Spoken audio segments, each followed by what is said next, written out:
अल्लाह की रज़ा दुखी इंसानियत की खिदमत में है। इसी मौजू के साथ आज एक पहले से ये जो हमारा टॉपिक चल रहा है हैज़ का, उसका आज तीसरा पार्ट लेकर आपकी खिदमत में हाजिर। ये जैसे मैंने पहले भी बताया है, पार्ट 1 में भी बड़ी खुलकर बात आपसे की, 2 पर भी की, अभी जो है पार्ट 3 में मैं इसलिए ज़्यादा गहराई में नहीं जाना चाहता। जैसे कि मैंने पहले बताया, ये तकलीफ दी हालत होती है और इस हालत में अगर आपने अपने आप को संभाल लेंगी तो औरतों के बहुत से पेचीदा जो मसाइल हैं वो भी अल्लाह के फजल से कवर अप हो जाती हैं। बाद दफ़ा छोटी बच्चियां होती हैं जिनको इस मसले का पता ही नहीं होता, उनकी वालदा जो होती है या जो बड़े होते हैं घर में औरतें, उनका फ़र्ज़ बनता है कि उनको संभालें, उनको बताएं, उनको रहनुमाई करें। समझ आई?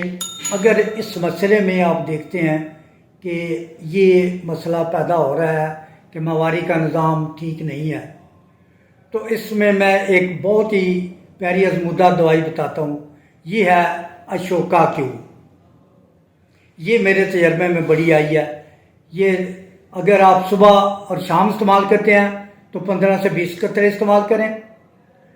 समझ आई? अगर आप सुबह दोपहर शाम करना चाहते हैं तो 10 से 15 कतरे भी इस्तेमाल कर लें। अल्लाह के फजल से ये आपका जो हैज़ का मसला है ये कवर अप हो जाएगा। बाज़ औरतों में मैंने तकलीफ़ दी हालत देखी है कि रहम में मसले में उनको बहुत तकलीफ़ होती है, रहम में दर्द होता है।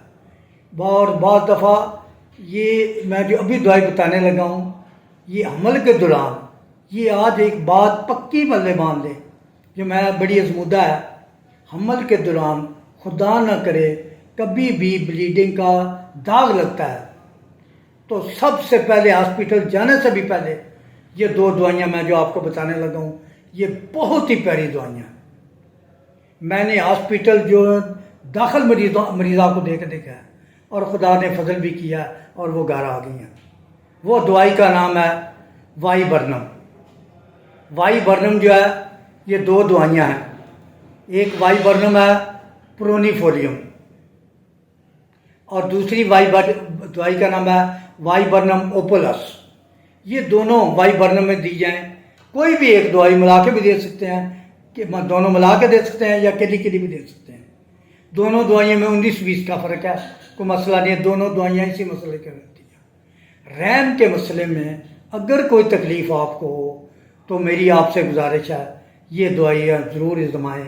अल्लाह ताला की ज़ात आपको शिफा दे, खुशियाँ दे और हमारी भी दुआ है। जज़ाकल्लाह।